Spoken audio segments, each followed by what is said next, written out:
بسم اللہ الرحمن الرحیم۔ السلام علیکم۔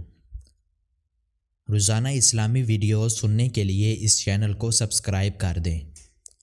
حضرت حمران کہتے ہیں کہ ایک مرتبہ حضرت عثمان غنی رضی اللہ تعالی عنہ نے پتھر کی چوکی پر بیٹھ کر وضو فرمایا۔ اس کے بعد فرمایا کہ میں تم میں سے نبی کریم صلی اللہ علیہ وسلم کی زبانی سنی ہوئی ایک حدیث بیان کرتا ہوں۔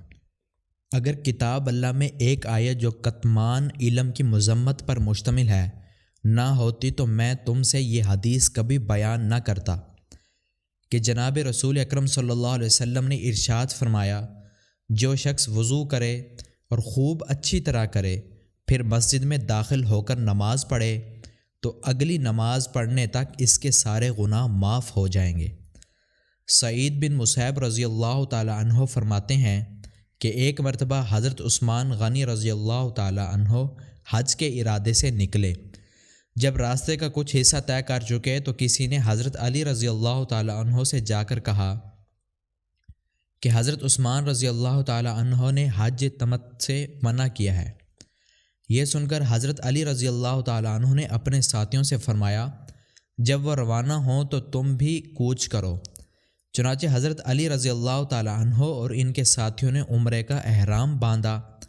حضرت عثمان رضی اللہ تعالی عنہ کو پتہ چلا تو انہوں نے حضرت علی رضی اللہ تعالی عنہ سے اس سلسلے میں کوئی بات نہ کی، بلکہ حضرت علی رضی اللہ تعالی عنہ نے خود ہی ان سے پوچھا کہ مجھے پتہ چلا ہے کہ آپ حج تمتع سے روکتے ہیں۔ انہوں نے فرمایا ہاں۔ حضرت علی رضی اللہ تعالی عنہ نے پوچھا کہ کیا آپ نے نبی کریم صلی اللہ علیہ وسلم کی حج تمتع کرنے کے بارے میں نہیں سنا؟